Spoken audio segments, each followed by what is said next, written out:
Y vamos a orar. Pues Señor, aquí estamos, Señor, con nuestras cargas, con nuestras luchas, con nuestras alegrías también, Señor, que agradecerte y todas tus bendiciones. Y queremos pues estar atentos, Señor, a tu palabra y a todo lo que nos tienes preparado, Señor, para hoy a través de Nacor. Así que lo ponemos todo en tus manos. En tu nombre, amén.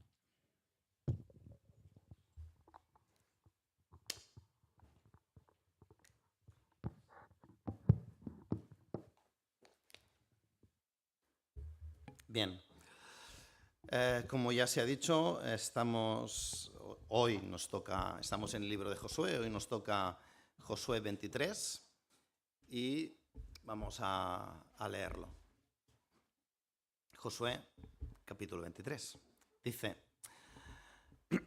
pasaron los años y el Señor le había dado al pueblo de Israel descanso de todos sus enemigos.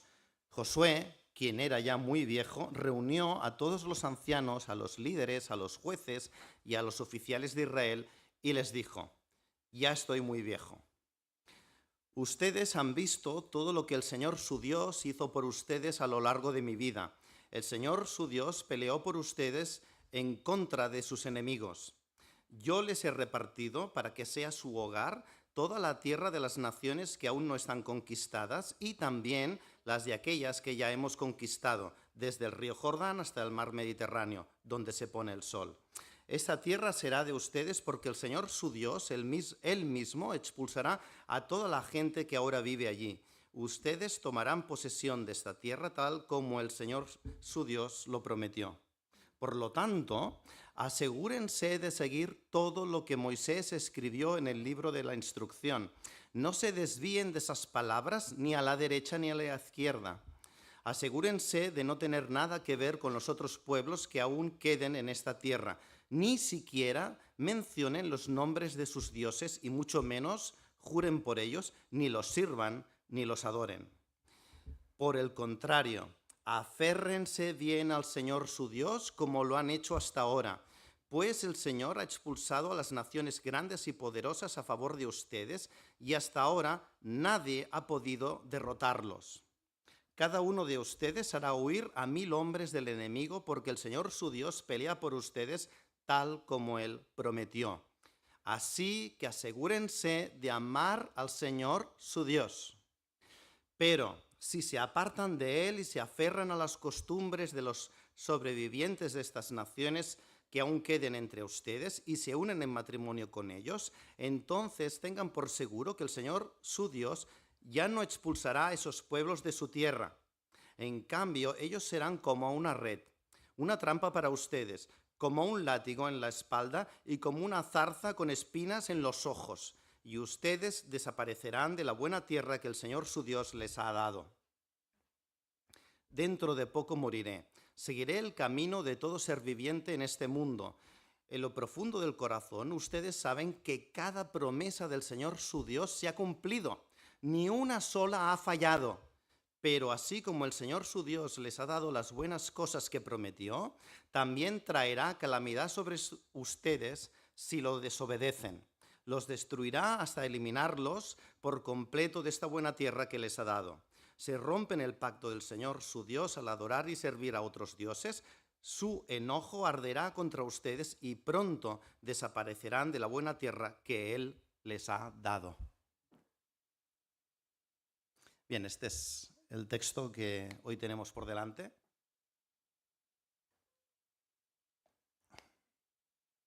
Bien, este capítulo empieza con una escena muy especial. Josué ya es un hombre mayor. Ha vivido mucho y ha visto cosas que son extraordinarias. Ha visto cómo un pueblo de esclavos ha salido de Egipto. Ha vivido el desierto durante años y también ha vivido la provisión de Dios mientras estaban en el desierto. Ha visto a las murallas de Jericó caer. Ha visto batallas que eran imposibles sobre el papel ganar y ha visto cómo esas batallas se ganaban. Y ahora reúne a los líderes del pueblo y les habla desde lo más profundo de su corazón, sabiendo que su muerte está cercana. Dice, yo ya estoy muy viejo, pronto seguiré el camino de todo ser viviente. Cuando una persona llega en este momento de la vida, las cosas normalmente se vuelven bastante claras, se vuelven muy claras. Y ya no importa tanto lo que uno ha conseguido, lo que ha ganado, lo que ha acumulado, lo que tiene, los logros que ha alcanzado. Todas estas cosas ya no importan tanto. Lo que importa es que la vida haya estado bien orientada, que la vida haya estado bien orientada. Y si miramos la vida de Josué, podemos decir que él sí estuvo bien orientado en su vida. Fue un hombre que caminó con Dios durante muchos años, un hombre que confió en él, un hombre que guió al pueblo en momentos que fueron muy difíciles. Más adelante, en el capítulo siguiente, Josué dirá una frase que es muy conocida. Dice, escoged hoy a quién serviréis, si a los dioses a quienes sirvieron vuestros padres o a los dioses de los amorreos en cuya tierra habitáis. Y añade, pero yo y mi casa serviremos al Señor. Esta frase resume bastante bien cómo vivió Josué. Su vida había estado orientada hacia Dios. Pero ahora, cuando se acerca al final de su vida, hay algo que le preocupa. Y no es su legado personal, no es su reputación, le preocupa que el pueblo siga siendo fiel a Dios cuando Él ya no esté para guiarlos. Esto es lo que le preocupa. Porque Josué sabe algo que también vemos en nuestra vida, que caminar con Dios nunca es fácil. Esto lo sabe bien Josué. Ni siquiera cuando las circunstancias parecen favorables o cuando hay buenos líderes. Y Josué sabe que cuando él desaparezca de escena, cuando el pueblo pierda un referente como él, su fidelidad será puesta a prueba. Y una primera reflexión. Si nosotros supiéramos que mañana vamos a morir, ¿podríamos decir que nuestra vida hoy está bien orientada? ¿Podríamos decirlo? Vamos a dejar esta pregunta abierta y la vamos a retomar, si os parece, cuando vayamos llegando al final. Josué empieza recordando o continúa recordando algo que es fundamental. Dice, vosotros habéis visto todo lo que el Señor vuestro Dios ha hecho. Y hay algo muy chulo. Josué está hablando de algo que no es el futuro, que no está por pasar. Josué no está diciendo, Dios seguramente algún día hará grandes cosas. No está diciendo eso, está apelando a lo que ellos ya han vivido. Les está diciendo, vosotros lo habéis visto. Habéis visto a Dios actuar, habéis visto a Dios pelear por vosotros, habéis visto a Dios cumplir sus promesas. ¿Y qué es lo que podían recordar en los tiempos de Josué? Israel no era un pueblo poderoso. Israel era un grupo, por decirlo de alguna manera, un grupo de esclavos liberados, un pueblo pequeño, un pueblo sin ejército y con escaso poder político. Y sin embargo, ahora están en la tierra prometida. Josué lo resume con una frase impresionante: ni una sola promesa del Señor ha fallado. La historia de Israel no es una historia de su fuerza, es la historia de la fidelidad de Dios. Dios había prometido a Abraham que su descendencia sería un pueblo y que ese pueblo sería de bendición a las naciones. Y ahora esta promesa estaba empezando a cobrar forma. Israel tenía la oportunidad de ser un pueblo diferente, un pueblo donde las naciones mirasen y pudiesen decir, Dios ha hecho algo grande con ellos. Pero no solo eso, también podrían decir, el Dios que tienes es un Dios de fiar y el Dios que tienen es un Dios bueno. Porque la vocación de Israel no era simplemente prosperar, era mostrar al mundo cómo y quién es Dios. Hoy el llamado a recordar no es solo para Israel, también es para nosotros. En el Salmo 103 leemos, bendice alma mía al Señor y no olvides ninguno de sus beneficios. Muchas veces miramos y nos fijamos en lo que nos falta ahora, pero olvidamos la bendición, el cuidado y el amor con que Dios nos ha acompañado en el pasado. Nos fijamos en lo que todavía no tenemos, pero dejamos de recordar lo que hemos recibido.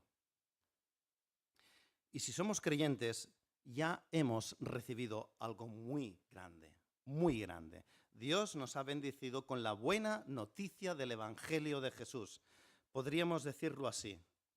Cada uno de nosotros en la vida camina con una mochila. Pero en este caso no es una mochila pesada, no es una mochila con carga, es una mochila llena de cosas que Dios ya ha puesto en nuestra vida. El perdón que hemos recibido, la gracia que nos ha alcanzado y que nos alcanza cada vez que pecamos y fallamos, las veces que Él nos ha sostenido, las veces que nos ha guiado, su cuidado a lo largo del camino y la esperanza que da sentido a nuestra vida. Y cuando llegan los momentos de desánimo, de duda o de desorientación, esa mochila se vuelve importante, porque recordar lo que Dios ya ha hecho nos da fuerzas para seguir hacia adelante hoy. Y es exactamente lo que Josué hace con su pueblo. En el fondo les está diciendo algo así: yo me marcho, pronto moriré, pero no os quedéis pensando o dolidos por mi ausencia. Pensad en vuestra historia. Recordad todo lo que Dios ya ha hecho. Porque yo faltaré, pero Dios seguirá estando con vosotros. Josué avanza su discurso. Curiosamente, no advierte al pueblo de sus enemigos militares. No les está diciendo, bueno, tenéis que fijaros que el pueblo tal y el pueblo tal y el pueblo tal pueden ser un peligro y tenéis que estar concentrados o atentos para que no os acaben venciendo. No les está diciendo esto, les está diciendo que el peligro es otro. El peligro es que Israel deje de recordar lo que Dios ha hecho por ellos y empiece a buscar, por decirlo de alguna manera, otras seguridades. Por eso Josué les advierte con mucha claridad y les dice: no sigáis a otros dioses, no mencionéis sus nombres, no tengáis nada que ver con esos pueblos. Porque si Israel adopta a los dioses de los pueblos vecinos, perderá realmente lo que le hace diferente y en el fondo perderá algo mucho más profundo, perderá su razón de ser. Porque este pueblo, el pueblo de Israel, había sido llamado a mostrar al mundo quién es el Señor. Nosotros muchas veces cuando pensamos en dioses o en esos dioses de los que está hablando pues este texto, imaginamos estatuas antiguas, figuras de piedra o de madera, y en todo caso si estas cosas pues figuran o nos dan un poco de interés, pues es un interés incluso arqueológico, ¿no? Por decirlo de alguna manera, pero pensamos que todo esto no va con nosotros. Sin embargo, aquellos dioses eran algo más que estatuas que hoy podemos ver que tengan interés arqueológico. Eran dioses hechos a la medida del ser humano, dioses que reflejaban lo que las personas podían imaginar, controlar y entender sobre lo divino. Dioses que se parecían mucho a nosotros, limitados, caprichosos, imprevisibles. Además había muchos dioses. Había un dios para la lluvia, para la fertilidad, para la guerra, para tener buenas cosechas. Cada necesidad humana se podría decir que tenía su propio dios. En el fondo, aquellos dioses nacían de los miedos, de las ambiciones y de las preocupaciones de las personas. Se esperaba que mediante rituales o sacrificios esos dioses concedieran prosperidad, protección o éxito. Pero el Dios de Israel era completamente distinto. Completamente distinto. No era un Dios inventado para responder a las necesidades humanas. Era el Dios que había actuado en la historia. El Dios que había rescatado a su pueblo de la esclavitud de Egipto, que había guiado al pueblo en medio del desierto y lo había sostenido. Y era el pueblo que les estaba dando ahora una tierra. Los dioses de las naciones, de las otras naciones, eran dioses que los pueblos de alguna manera intentaban manipular. El Dios de Israel era un Dios que había tomado la iniciativa para salvar. El peligro para Israel no era solo inclinarse ante una estatua. El peligro era empezar a pensar que los dioses de los pueblos vecinos podían darles aquello que ellos pensaban que de alguna manera les faltaba. Porque Israel era un pueblo pequeño, había sido un pueblo de esclavos, no era un imperio poderoso, y a su alrededor había toda una serie de pueblos que eran fuertes, que eran ricos y aparentemente prósperos. La tentación era mirar a esos pueblos y pensar, quizá sus dioses funcionan mejor. Quizá sus dioses, con esos dioses nosotros pues también podremos ser fuertes, ricos y prósperos. No se dan cuenta que con el Señor lo tenían todo. Por eso, en medio de su discurso, Josué lanza una idea que es muy potente, Les dice, aseguraos de amar al Señor vuestro Dios. Y eso es algo sorprendente. Josué no les está diciendo simplemente cumplid normas, no desobedezcáis y no os apartéis. Va más al fondo y les dice, amad al Señor. Porque el Dios de Israel no es una fuerza impersonal, no es una estatua, no es algo imaginado, no es un poder distante y caprichoso, es un Dios vivo, un Dios personal, un Dios que ama, un Dios que tiene un carácter propio, que es el suyo. Y precisamente por eso puede ser amado. Tiene sentido aferrarse a un Dios que vive, que escucha, que actúa y que camina con su pueblo. Tiene sentido aferrarse a un Dios que es personal. Y cuando escuchamos esto, descubrimos que la advertencia de Josué no pertenece solo al pasado, porque nosotros también tenemos nuestros propios ídolos. Y nuestros ídolos no son estatuas, pero sí son cosas a las que les damos un lugar en nuestro corazón que solo Dios debería ocupar. Un ídolo es cualquier cosa que creemos que si la conseguimos nos dará seguridad, valor y felicidad. La seguridad, el valor y la felicidad que solo Dios puede dar. Eso es un ídolo, digamos, de hoy, por decirlo de alguna manera. Nuestros ídolos pueden ser muchas cosas. Pueden ser el éxito, el dinero, la reputación, el reconocimiento o el control sobre nuestra propia vida.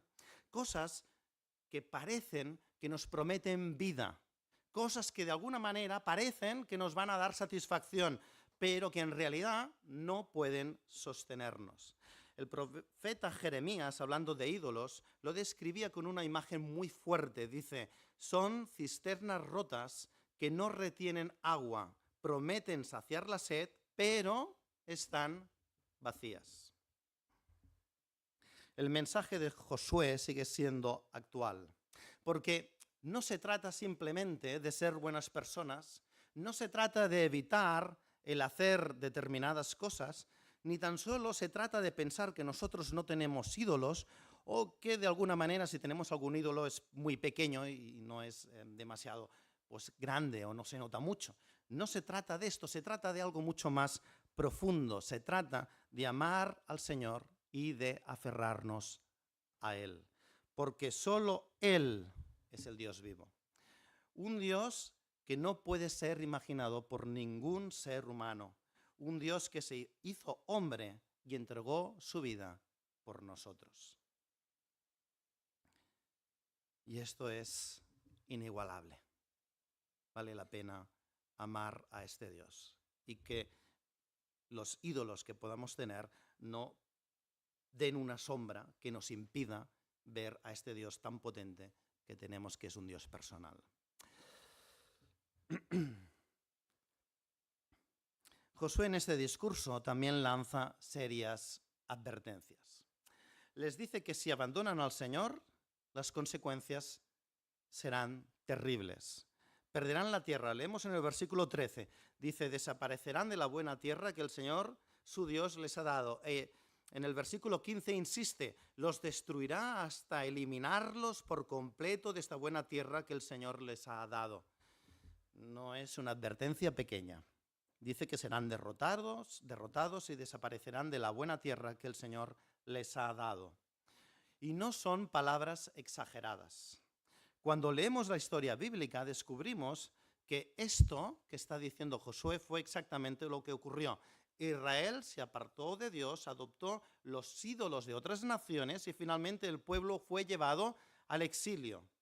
Todo lo que Josué había advertido terminó sucediendo. Y esto nos recuerda algo que es muy importante. El pecado siempre tiene consecuencias y Dios no puede pasar por alto la injusticia. Pero cuando seguimos leyendo la historia, descubrimos algo que también es profundamente revelador. Josué habla de desaparecer de la tierra. Sabemos que sus palabras no eran exageradas, sabemos que Israel se apartó de Dios y finalmente perdió la tierra, pero aquí ocurre algo que es muy significativo, porque Israel sí pierde la tierra, pero no desaparece como pueblo. Son expulsados, son disciplinados, van al exilio, pero el exilio no es el final de la historia. Después del exilio hay regreso. El pueblo vuelve y la historia, se podría decir, que continúa. Eso nos revela algo muy profundo del corazón de Dios. Dios toma el pecado en serio, su juicio real, y se cumple. Pero su propósito final no es destruir.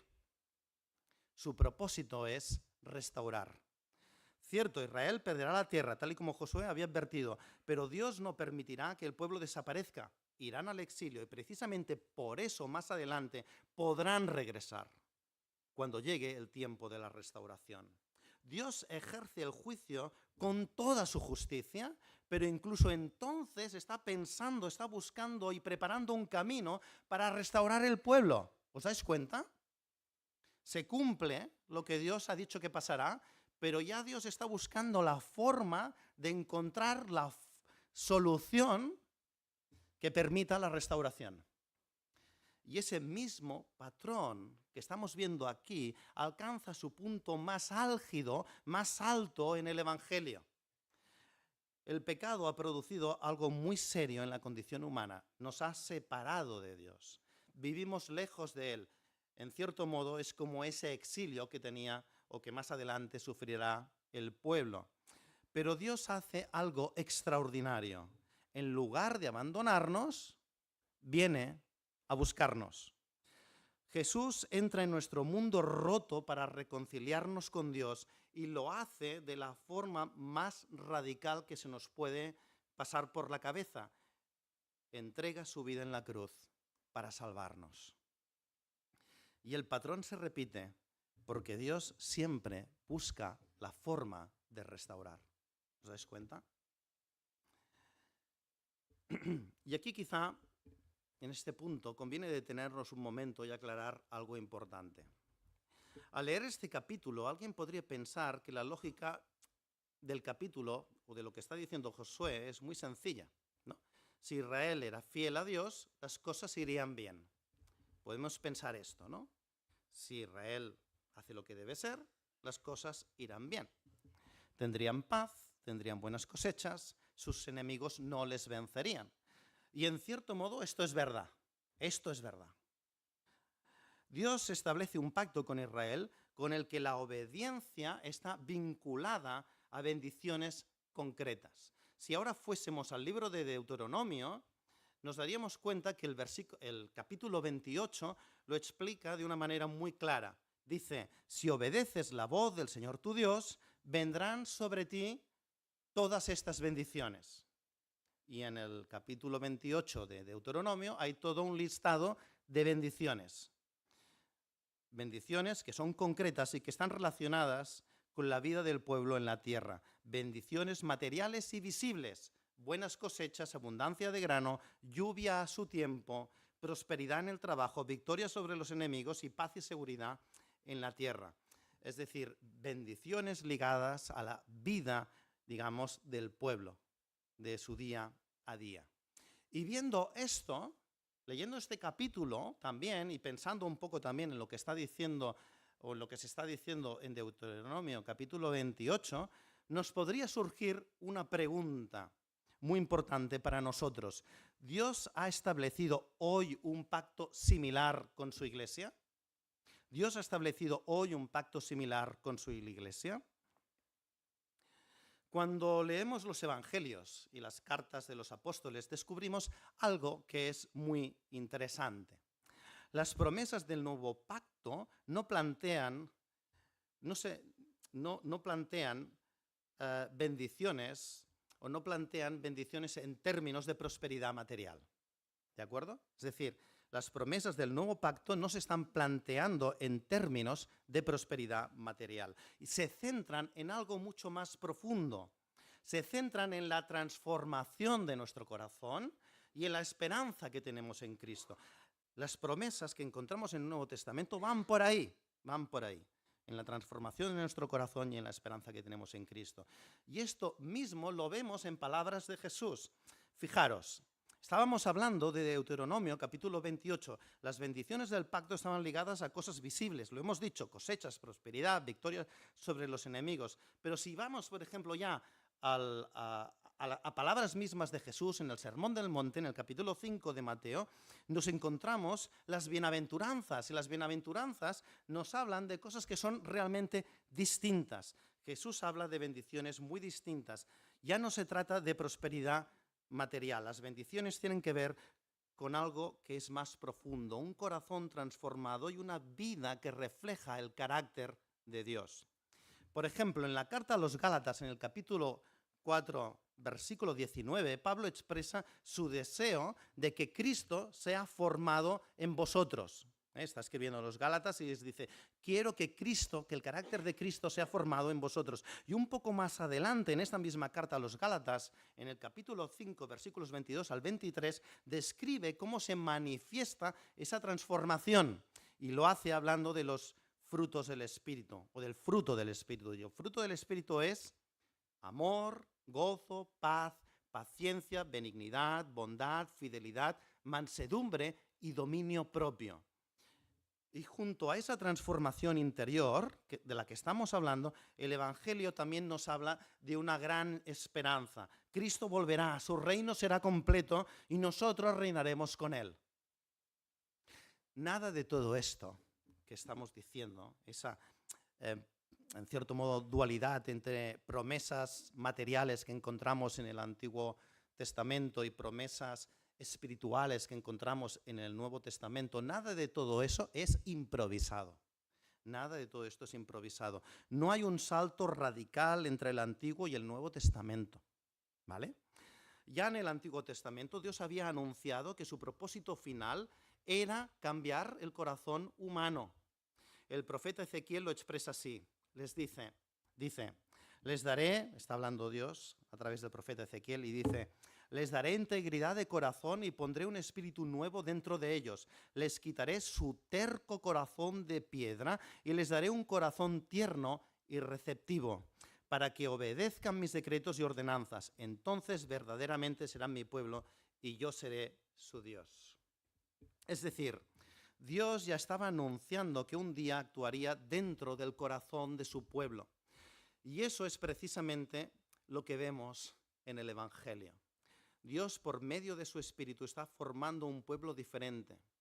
Un pueblo formado por personas de toda lengua y nación. Un pueblo que es reconocible no por su poder ni por su riqueza, sino por su carácter. Por su carácter, por su amor, por su bondad, por su humildad. Personas que se parecen a Cristo, al Hijo del Dios viviente, casi nada. Esto no significa que Dios no nos bendiga o no nos provea, muchas veces lo hace, pero esas cosas no están garantizadas en las promesas del nuevo pacto. Seguir a Dios y a su Hijo no garantiza una vida fácil. Pero sí nos asegura algo mucho más profundo, que Dios en su fidelidad, por medio de su Espíritu, está formando en nosotros el carácter de Cristo. Y ese carácter nos da madurez y fortaleza para afrontar las dificultades de la vida. Y esto también, de alguna manera, cambia la manera en que entendemos las dificultades. A veces pensamos que si algo viene de Dios, todo será más fácil. Que si Dios quiere que algo ocurra, todo se va a alinear y no habrá obstáculos, ¿no? Y es como si Dios quiere que esto sea así, todo va a ser fácil y será oli amunt llum, flors y violas, y alguna expresión en castellano que no se me ocurre, ¿vale? Pero fijaos en una cosa. La realidad que encontramos en la Biblia es una realidad muy distinta. Dios quiere que seamos humildes. ¿Y qué? ¿Nos cuesta ser humildes o no? Sí, bien. Dios quiere que amemos. ¿Y qué nos pasa muchas veces? Que nos cuesta amar. Dios quiere que el Evangelio llegue a toda criatura, a todas las personas. Y aún así, muchas veces, cuesta encontrar personas que estén dispuestas a escuchar las buenas noticias del Evangelio. Es decir, incluso en esas cosas que sabemos con claridad, que forman parte de la voluntad de Dios de una manera clarísima, encontramos resistencia, esfuerzo y dificultades. El Dios Todopoderoso decide trabajar precisamente en medio de las dificultades. Es misterioso, tiene un punto misterioso. Él obra sin forzar a las personas y Él actúa sin la lógica de lo quiero y aparece, lo quiero y lo tengo. Dios no actúa con esa lógica. Por eso debemos tener cuidado de no interpretar las circunstancias de la vida de forma simplista. No podemos pensar que lo fácil siempre es la voluntad de Dios y que lo difícil no es la voluntad de Dios. No podemos pensar eso. Muchas veces la realidad es más compleja que esto y a veces es precisamente al revés. A veces la voluntad de Dios es lo difícil y lo fácil no es la voluntad de Dios. Por eso las palabras de Josué siguen siendo tan importantes para nosotros. Josué llama al pueblo a amar al Señor y aferrarse a Él. Y desde ese llamado entendemos también cómo vivir nuestra relación con Dios. No se trata de medir la voluntad de Dios según si las cosas se ponen fáciles o difíciles. No se trata de interpretar cada circunstancia como si fuera una señal que nos dijera exactamente qué decisión tenemos que tomar en ese momento. Se trata de algo mucho más profundo y mucho más importante. Se trata de permanecer cerca de Dios, de confiar en Él cuando las cosas van bien y de seguir confiando en Él cuando las cosas se vuelven difíciles. En realidad, esto también nos recuerda algo que es muy importante. El Dios del Antiguo Testamento no es un Dios distinto del Nuevo Testamento. Es el mismo Dios, es un Dios relacional, es un Dios que ama y que desea ser amado y que espera que confiemos en Él en todo momento, tanto cuando las cosas van bien como cuando no van tan bien. Es el mismo Dios que sigue diciéndonos: amadme. Es el mismo Dios. Al final de su vida, Josué resume todo su mensaje con una frase muy sencilla: aseguraos de amar al Señor vuestro Dios. Y quizá después de todo lo que hemos visto entendemos mejor el porqué. Porque el Dios del que habla Josué no es un Dios lejano y no es un Dios indiferente. Es un Dios que ama. Es un Dios que desea ser amado. No es un Dios que se limita a darnos normas, sino es un Dios que entra en nuestra historia. Un Dios que busca al ser humano cuando se pierde, que está buscando continuamente la manera de salvar y de restaurar. Un Dios que en Jesucristo se acerca a nosotros, se entrega por nosotros y abre el camino para reconciliarnos con Él. Este es el Dios que puede llenar el corazón del ser humano. El Dios que puede darnos lo que nuestros ídolos nunca nos podrán dar. El Dios que no solo nos llama a vivir para Él, sino que por medio de su Espíritu transforma nuestro corazón. Un Dios que forma en nosotros el carácter de Cristo, que trabaja en nosotros para formar en nosotros este carácter de Cristo donde hemos visto que es un carácter de amor, de bondad, de humildad, de paciencia, de dominio propio. Una vida así, una vida que refleja el carácter de Cristo, es una vida que realmente vale la pena vivir. Y por eso cuando Josué se acerca al final de su vida, lo que más le importa no son los logros del pueblo ni sus victorias. Habla de ellas, pero no es lo que más le importa. Lo que le importa es que el pueblo ame a Dios y se aferre a Él. Eso es lo que le importa. Y ahora podemos retomar la pregunta que nos hacíamos al principio. Si supiéramos que nuestra vida está llegando al final, ¿podríamos decir que nuestra vida está bien orientada? ¿Hemos puesto realmente nuestra confianza en Dios? ¿Le estamos amando? ¿Nos estamos aferrando a Él? ¿O hay otras cosas que están ocupando su lugar en nuestro corazón? Pues vale la pena darle una vuelta a este tema.